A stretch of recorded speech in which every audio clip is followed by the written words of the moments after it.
Instead, iba yung mindset ko. Pag nakita ko ng sale, uy, meron kaya akong mabibili dito na mura na pwede kong maibenta. Benta. So you save this much, but in reality, you're not saving because you're spending more, 'di ba?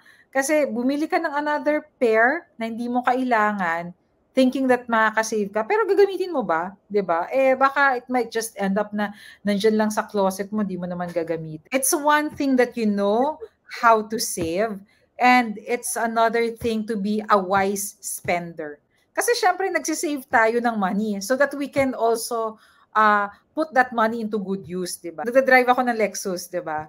Pero there might be times na pwede mo akong makitang sumasakay ako ng tricycle, naglalakad ako or nag-jeep ako. It's one thing that you know how to save, and it's another thing to be a wise spender.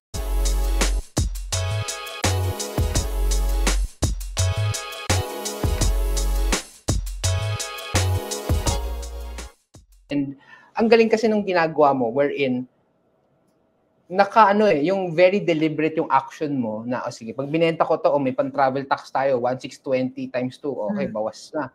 Tapos you're well traveled, alam mo kung magkano, Okay, mahilig rin kami mag-travel eh. So importante 'yun, importante. Pero syempre, you are working as a reporter, you have multiple side gigs, and you travel. Syempre, hindi naman din mura ang mag-travel.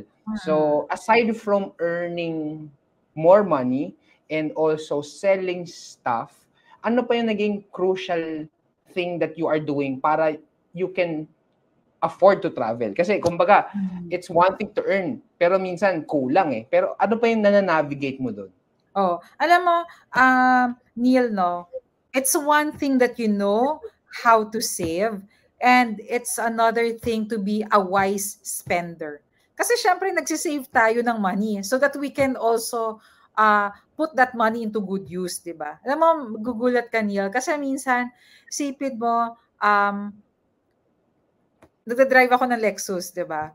Pero there might be times na pwede mo akong makitang sumasakay ako ng tricycle, naglalakad ako or nag-jeep ako. Ayun yung sinasabi ko sa minsan joke namin ng mga friends ko. Maniniwala kaya yung mga tao sa vlog ko, when they see me, you'll see me someone na sobrang simple. Alam mo yon na parang, talaga mo may Lexus siya, ba't siya nag-jeep? Alam mo yon, like sometimes kung meron yung pupuntahan, because one, it's easily accessible na mag-jeep ka. And then if you compare the price of ng jeep over Grab, isipin mo, wow ha, pag nag-Grab ako, butin ako na 80 pesos. Pag nag-jeep ako, 13 pesos lang to. 'Di ba? So, practical ka dapat sa mga ganung bagay. Or kunyari, maglalakad na lang ako, naka-reduce ka pa ng carbon footprint mo, 'di ba? Kasi hindi ka nag-gas, hindi ka nag-consume ng gas going somewhere. And then there's also something about also being simple. Alam mo, bumili naman ako ng luxury car, not because gusto kong pakita sa mga tao na parang yaman ko. Tapos pag nakita mo pala ako, alam mo, Neil, I'm sure even Marvin would say this, na napakasimple ko lang pag nakita mo ako. If you didn't watch my vlog, you won't even know that I own a Lexus.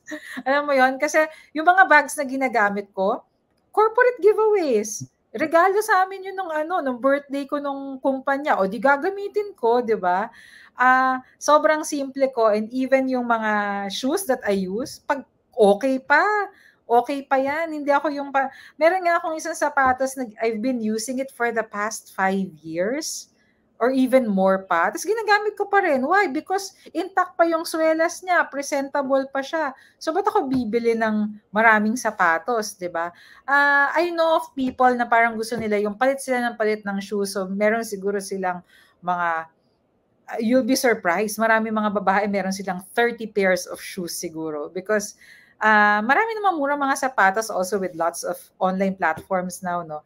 Pero ako, I'd rather buy those pieces na hindi siguro sobrang mahal, pero medyo mahal, pero I find the value na alam ko tatagal to for so many years. So I'm very, very, very simple. I spend my money wisely kung saan ko sa tingin ko ano lang talaga yung kailangan ko, what's practical. That's why I'm able to afford yung magta-travel ako. Like for example, before, parang nag-travel ako and then may iba kasing tao, Neil, di ba? Parang pag magta-travel sila, gusto nila na dapat iba yung attire ko. Kasi naggaling ako sa ganitong country, dati pumunta ko sa ganitong country, iba na yung damit ko. Pero ako, bakit? Same lang naman yung function. Alam naman nila nang galing ako sa Singapore and then now I'm traveling to Japan. Even if it's the same coat that I'm using, it's okay. I'm in a different country. But I'm still using the same coat.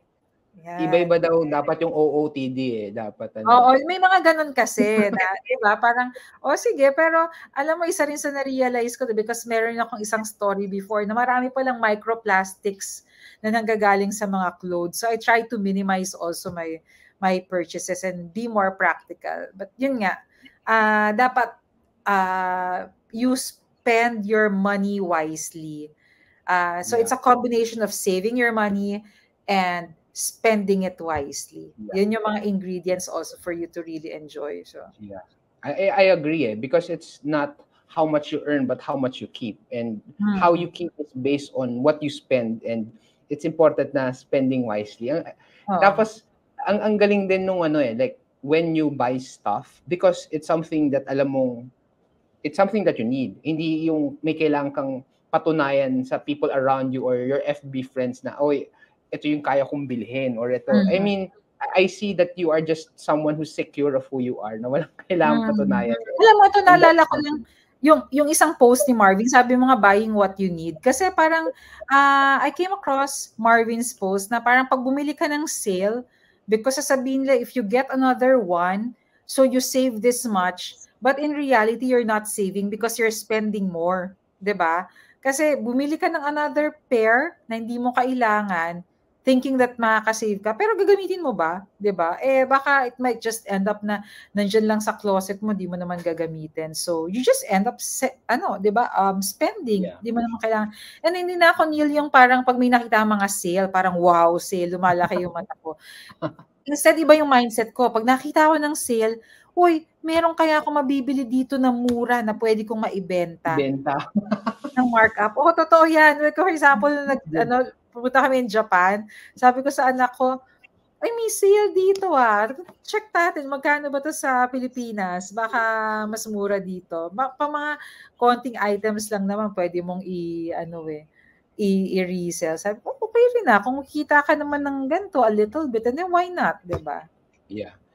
Speaking of, I remember lang, an FB friend, ginawa nila, nasa Japan, ginawa nila, pumunta sila sa mga stores, tapos pag nagla-live selling sila or nagsasabi sila, ito, Colehan, sinong gustong bumili? So, nasa store sila, tapos yun yung pinopost nila.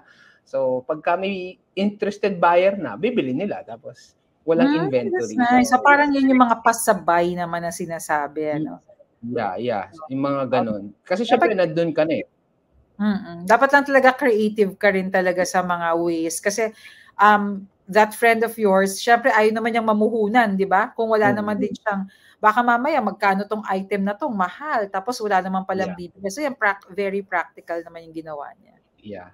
O at least, pwede niya ma-cross out na yung gasto sa travel dahil nakabenta pa siya. So, yun yung maganda doon. And since like, clearly, mahilig ka mag-travel, mahilig ako mag-travel. Pero siguro, coming from you, ano yung mga travel hacks naman? Segue lang ako, travel hacks na pagka nag-travel ka, ito na, it's saving you money or nagiging wise spender ka dito. I'm sorry, medyo nag-choppy. Travel hacks. Yung mga diskarte mo pag nagta-travel ka, nakakatipid ka instead na mas gumastos ng malaki. Travel hacks. Oo. Well, pag nagta-travel ako, lagi nagpi-pre-book na ako nung mga meals and pre-book na rin ng mga luggage allowance. Kasi totoo, mas mahal pag dun ka sa plain bibili. Imagine mo, parang di ba bibili ka ng isang cup noodles, magkano? Kung nag-pre-book ka, makakain ka na ng meal na may rice pa, di ba? So yun, dapat you always pre-book. Even yung luggage, mas mura kung i-prepay mo na kaysa yung pagdating mo sa airport, over ka pala. So, magkano na yung per kilo doon? Another thing is, eto maganda rin, siguro, I'm sure you can talk about this in another topic also. Dapat marunong kayong sa mga forex rates. Like, ako, like, peso now is already at 58, 80 yata kanina nakita ko, no? Alam mo, pag dumadaan kami, ako sa bangko everyday, because everyday na nag-field coverage ako, we pass by the same bank. Everyday tinitingnan ko, ano ba exchange rate ngayon? And you prepare for that even before your travel. Kasi right now it's 58, but like maybe a couple of months ago, nasa 55, 56 lang siya. So imagine magkano yun, di ba? Dapat aware ka dun sa mga ganong bagay because then you get more peso for every dollar. Di ba? Dapat yun. Dapat alam mo rin kung saan ka ba magandang magpapapalit ng pera. Na, like for example, in Japan, if you go to Japan, mas maganda kung nagpapalit ka dun sa mismong face-to-face na teller kasi yung gagamit ka ng machine because sa machine, it's very convenient but then mababa yung palitan nila. Other things pa, well, yeah, yun. Pre-booking months ahead will really save you a lot. Pero alam mo, may mga things na, talagang biglaan. Like for example, alam mo ba, Neil, kasi it was the first time that I'll be able to spend my New Year and Christmas nakasama yung daughter ko na hindi ako nasa work. So kahit mahal, binili ko yung ticket. And kung sasabihin mo, dapat nag-pre-book ako ahead kaya lang I couldn't do that because may mga considerations na hindi ako agad makapag leave because may mga kailangan kami pang i-iron out sa schedule. But then, kahit na mahal yun priceless naman yung memory. So, yun. Yun lang. I just want to share that. Kasi mas maganda talaga kung mas mahaba before your trip, months before your trip, i-book mo na, then you will really save a lot of thousands. That's right.